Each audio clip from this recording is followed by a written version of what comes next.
Assalamualaikum, halo semua. Terima kasih sudah mampir ke channel ini. Semoga kalian suka dengan video kami pada saat KKN DRP Tiara Taman Batu. Video yang kami buat semoga bisa menjadi pembelajaran hingga menambah wawasan bagi anak dan remaja tentang bahaya kekerasan seksual dan bullying perundungan di lingkungan masyarakat, sekolah, dan lain-lain. Kami juga mengucapkan terima kasih untuk dosen pembimbing mata kuliah KKN atau magang yaitu Dr. Dra. Anwar Wiwelain KDV, MM. Terima kasih juga untuk dosen pembimbing lapangan yang sudah mendampingi kami pada saat KKN DRP Tiara Taman Batu. Tanggal 21 November tahun 2023. Pertama, Kunto Atmojo, C. MM. Kedua, Sani Marwani, C. MM. Tanggal 26 November tahun 2023. Pertama, Mirna Milisani, S. TD, MM. Kedua, Ahmad Firdaus, S. Kom, MM. Ketiga, Aka Latifah, C. MM.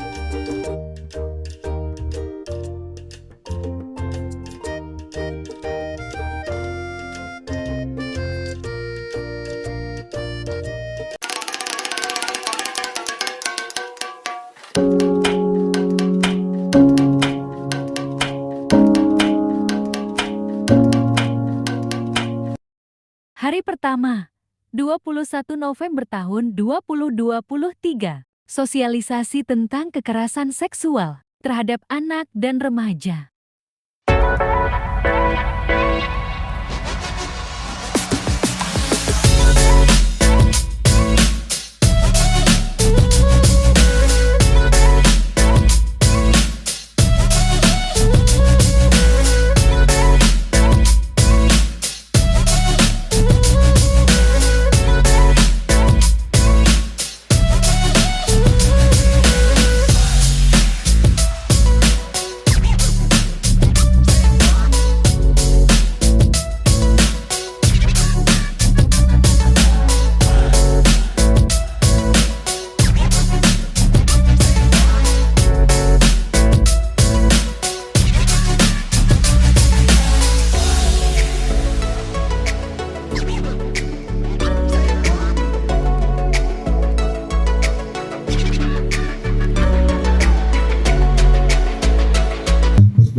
Yang memfungsikan secara benar itu adalah untuk kemajuan dari individu dan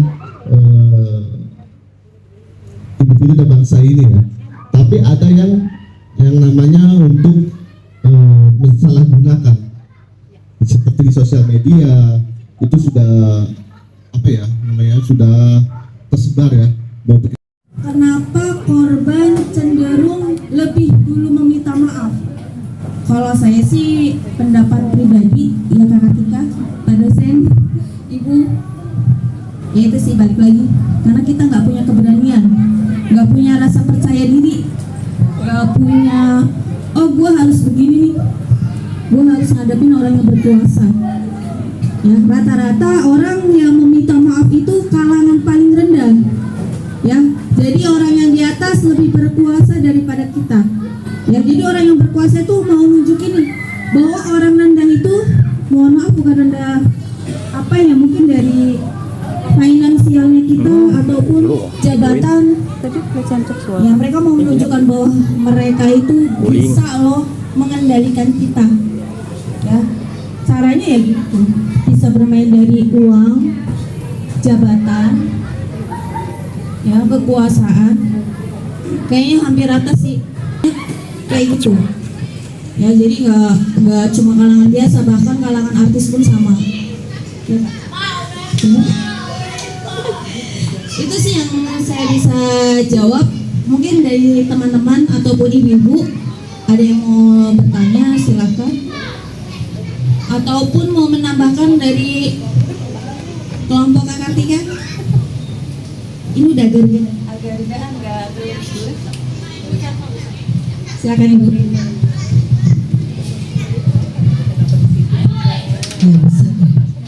Ya, kita kan sudah sering dapat materi tentang kekerasan. Oleh sebab itu kita harus menjadi apa? Menjadi pelopor dan pelapor. Jangan-jangan tanpa sadar kita juga sering loh menjadi pelaku ya. Karena apa? Kekerasan itu tidak hanya fisik, tetapi juga apa? Omongan ya, menjudge orang gitu. Nah tadi kalau Mbak Buri bertanya apa tanda-tanda orang nih yang sudah mengalami kekerasan, kebanyakan dia menarik diri lebih tertutup seperti kata Mbak itu tadi, dan ada trauma yang mengikuti pasti ya. Dan katanya nih cenderung dari beberapa penelitian, orang yang menjadi korban itu ketika mereka dewasa justru menjadi pelaku. Ada mengulang kembali. Misalnya ketika dia kecil disodomi, sesudah besar dia ini perilaku ini bisa berkembang karena lingkungan tidak mendukung dia untuk lebih baik. Lingkungan membuka kesempatan untuk dia melakukan hal-hal seperti itu ya. Nah, terus kenapa ya korban itu sering sekali malah minta maaf, malah menarik laporan. Ada benarnya apa kata Mbak itu? Kekuasaan. Kadang-kadang kalau kita sudah menjadi korban, malas melaporkannya. Karena apa? Di sana diminta bukti-bukti, ya kan? Padahal ketika hal itu terjadi, kadang-kadang kan perempuan itu karena sudah takut lupa visum tuh. Nah, kita melapor harus disertai visum, gitu kan? Nah, karena pertanyaan-pertanyaan yang berbelit-belit, kita jadi lupa, malas. Ya sudahlah, terus apatis terhadap kondisi hukum kita juga yang belum kondusif, tidak berpihak kepada perempuan dan anak, masih terjadi gap, masih terjadi kesenjangan, ya kan? Nah, sehingga atau ada mediasi pihak-pihak tertentu yang memediasi. Kadang-kadang yang berhubungan yang paham hukum juga menjadi mediator nih, sehingga kita menarik laporan. Makanya sampai sekarang fenomena gunung es terhadap kekerasan itu masih terjadi.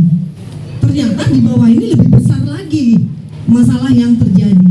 Tidak hanya yang muncul ke permukaan itu hanya sedikit. Oleh sebab itu, seperti kata Mbak Kartika tadi, kita punya puspa. Kadang-kadang kan kalau kita sudah mengalami, kita takut dijudge. Justru kita yang dihujat, dibully. Memang itu perempuan nggak bener gitu kan. Udah misalnya dia jadi korban kekerasan seksual, iya dia kan biasa pakai pakaian ketat, apalah segala macam. Malah dia yang kita bully, malah dia yang kita hakimi dengan kata-kata apalah gitu. Kesehariannya juga kan dia ganjen segala macam. Ya, padahal belum tentu seperti itu. Jadi itulah lemahnya perempuan, ya. Kalau laki-laki sering nggak mengalami kekerasan? Sering nggak mengalami kekerasan? Karena memang kekerasan terhadap perempuan yang kami tangani, Pak. Belum ada bapak-bapak yang mengadu. Mudah-mudahan tidak ada ya. Ya. Ya, kalau ibu-ibu itu keras, Pak. Ya, bisa lah mengatasinya suruh belanja juga. Cair, ya kan? Iya. Jadi begitu ya. Ya, jadi kita takut. Lu gak usah komplain. Kita selalu bilang, jadilah pelopor dan pelapor. Kita introspeksi, jangan-jangan di rumah juga kita menjadi pelaku kekerasan, memberikan kepada anak, kita caplah dia dasar ini hitam gemuk pendek segala macam. Hitam gemuk pendek anaknya bapak dan ibu loh. Iya kan? Belum lagi yang lain-lain gitu ya. Jadi janganlah kita menjadi pelaku kekerasan. Ya, ada kekerasan secara fisik, verbalnya, terus ada penelantaran juga ternyata kekerasan, Mbak. Jadi kalau Mbak menelantarkan anak Mbak itu kekerasan, ya. Misalnya. Jadi ternyata kalau Mbak Kartika ingat Sirait yang sudah meninggal dari Komnas HAM, ternyata Aris Merdeka Sirait itu bilang ketika kita memaksakan mencium anak kita nih, saking gemasnya kita cium dia tidak mau tapi kita cium, itu sudah kekerasan. Jadi pemaksaan, hati-hati. Jadi terhadap anak kita juga perlu ditumbuhkan kesadaran. Tadi katanya cyberbullying itu ya, kadang dia mengupload foto nih, dia udah sengaja lah berpenampilan pakai baju apa, ngikutin Blackpink atau siapa lah yang dia ikutin, dia post tuh. Ternyata teman dia banyak mengejek, mencaci, menghina, dia bisa depresi, bisa marah, dia diam di dalam kamar. Ibu-ibu tidak tahu kan persoalannya apa. Udah itu mamanya ngomel,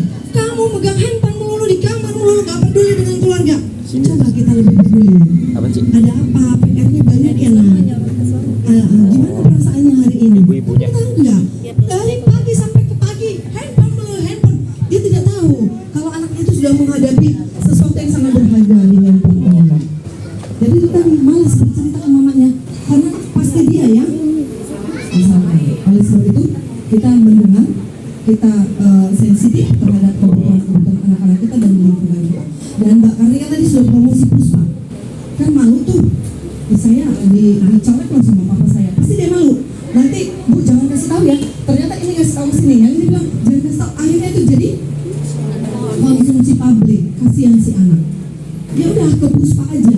Ibu mau minta apa di sana ada. Bahkan kita mau fasilitasi untuk ke polisi, ke psikolog, di situ semua ada di Puspa. Jadi ibu kalau nggak mau koordinasi mungkin nggak percaya sama Kartika atau nggak percaya ke saya, ke Puspa aja nggak apa-apa. Ya. Jadi kita juga dalam menangani kekerasan ini, misalnya nih bapak memukul anaknya, kita nggak harus kok ditangkap polisi di penjara, enggak. Kita tetap mediasi, kita menyelesaikannya dengan baik-baik. Ya. Itu ada yang mau menambahkan? Pak Kunto mungkin punya pengalaman atau apa? Bisa. Nah, jadi itulah kenapa kita lebih cenderung kekerasan perempuan dan anak, karena memang perempuan dan anak itu masih berada di titik yang sangat lemah. Ya, jadi kita berbeda dengan laki-laki terlalu perkasa ya. Tapi sekarang katanya sudah banyak juga yang mendapatkan kekerasan dari istrinya. Itu tadi Bu, kita juga jadi ibu-ibu jangan terlalu bawel, jangan terlalu galak sampai kalau suami sudah takut sama istri perlu dipertanyakan tuh. Istri tuh perlu di luar, ada apa ya dengan saya? Introspeksi, ada apa yang sampai suami saya takut sama saya, gitu kan? Ada apa yang anak saya sampai takut sama saya? Itu ya. Jadi jangan menyalahkan, jangan menuduh, ya. Kadang-kadang perempuan itu suka overthinking ya Pak ya. Belum apa-apa juga udah macam-macam aja yang itu dipikirkan ya kan. Yang rugi kita sendiri, sekarang kita mau hidup enak, mau hidup pikirannya tenang gitu ya. Jadi itu mudah-mudahan RPTRA ini juga kita adakan untuk mengatasi hal-hal seperti itu Pak. Kita mengakomodir kebutuhan anak-anak dan perempuan ya. Jadi mudah-mudahan pertemuan kita ini mempunyai makna. Ada lagi yang mau ditambahkan? Ada pengalaman yang mau dibagikan? Jadi teman-teman mahasiswa kalau mau datang ke sini, berbagai persoalan juga ada. Kita punya 3 RPTRA, tidak hanya di sini. Ada Taman Batu, ada Saharjo, ada Kebun Sawu. Nah saya juga bingung. Kalau di sini kan manajemen, ternyata membicarakan bullying juga, kekerasan juga. Gak apa-apa, kita bergabung sama-sama gak apa-apa. Terima kasih atas kehadirannya. Terima kasih Bapak sudah dipilih sebagai tempat untuk berpraktek RPTRA kami ini. Mudah-mudahan nanti kerjasamanya bisa berlanjut. Amin. Ya Pak ya, dan menyampaikan ilmu-ilmu yang berguna. Bagaimana di sini ada juga pengusaha-pengusaha kecil Pak. Ada upaya peningkatan pendapatan keluarga. Jadi kan ini manajemen nih.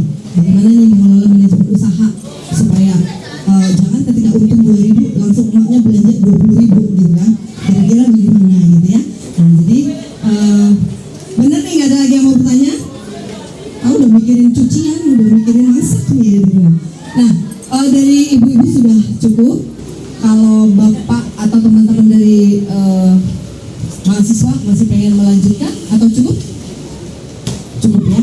Mudah-mudahan kita di lain waktu bisa berbagi. Itu aja dari kami. Terakhirnya terima kasih untuk kehadiran bapak dan ibu di RPTRA Taman Batu. Terima kasih. Tepuk tangan dong buat tim. Ini kita lanjutkan ke MC atau bagaimana? Oh, saya mau putar lagi dong Pak Maulin. Ya, bukan bikin nangis lagi bukan ya? Saya nggak mau lagi bikin nangis. Udah. Kita nangis lain waktu aja. Selanjutnya, marilah kita menyanyikan lagu berjudul Ini Tubuhku, di mana lagu ini diperuntukkan untuk anak usia dini agar lebih memahami pentingnya pendidikan seks.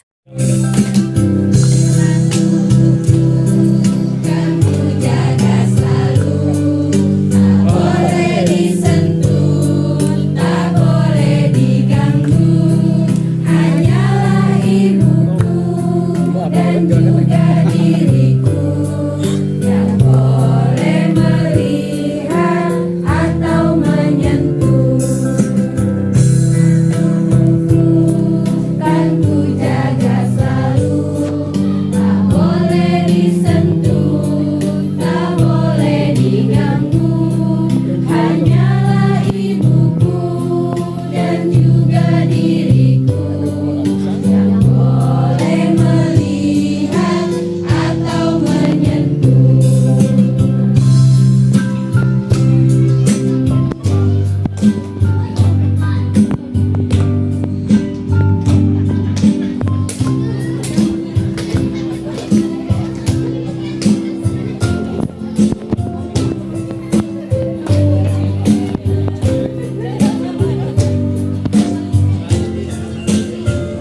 Sambutan penutup dari Bapak Kunto Atmojo, C.M.M, selaku dosen pembimbing lapangan. Akhirnya kita tuh bisa dari STIMA ini siswa-siswa kami bisa mengadakan KKN Abdimas.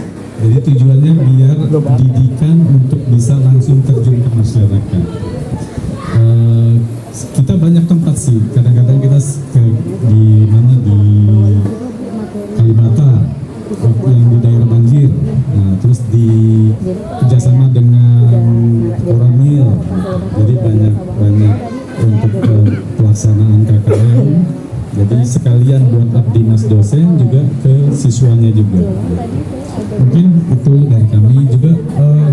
Ini sangat bersemangat juga nih ibu-ibu. Terus kami ucapkan juga terima kasih nih. Jadi interaktif ya, kita komunikasinya jadi jalan ya, dua arah. Mungkin itu aja dari kami supaya tujuan kita bersama bisa tercapai. Wabillahi taufiq wal hidayah. Wassalamualaikum warahmatullahi wabarakatuh. Waalaikumsalam warahmatullahi wabarakatuh.